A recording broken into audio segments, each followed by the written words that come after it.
came now from the FBI. That came out very quietly. Nobody reported it, but they had people in some form related to the FBI. They had 4 or 5 people that were strongly related to the FBI. We have to find out about that. We have to find out about Hezbollah. We have to find out about who exactly was in that whole thing, because people that did some bad things were not prosecuted. You know, who exact that guy? They had 4 or 5 people that were strongly related to the FBI. We have to find out about that. We have to find out about Hezbollah. We have to find out about who exactly was in that whole thing, because people that did some bad things were not prosecuted. You know, I see it all the time, and you see it too. People that were doing some bad things weren't prosecuted, and people that didn't even walk into the building are in jail right now. So we'll be looking at the whole thing, but I'll be making major pardons. Yes, please. Please.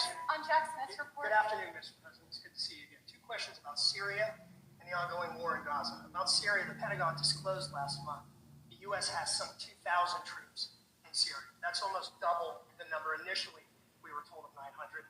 Will you keep that troop capacity the same on taking? Well, I won't tell you that because it's part of a military strategy, but I will say it was Turkey. Turkey's been after that country in different names and different forms and shapes for 2,000 years. Those people that went in are from Turkey. And President Erdogan is a friend of mine. He's a guy I like, respect. I think he respects me also. He's the one that didn't go after certain people after I requested that he not. You know who I'm talking about, the Kurds. I don't know how long that's going to be, because they're natural enemies. They hate each other. But he didn't do that yet, and he didn't do it in the past also. He started, and I said, please don't do that, and he didn't do it. So, but if you look at what happened with Syria, Russia was weakened, Iran was weakened, and he's a very smart guy.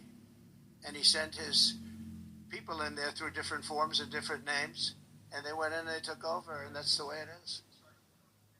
You have concerns about HTS taking control. By the way, I have the envoy here.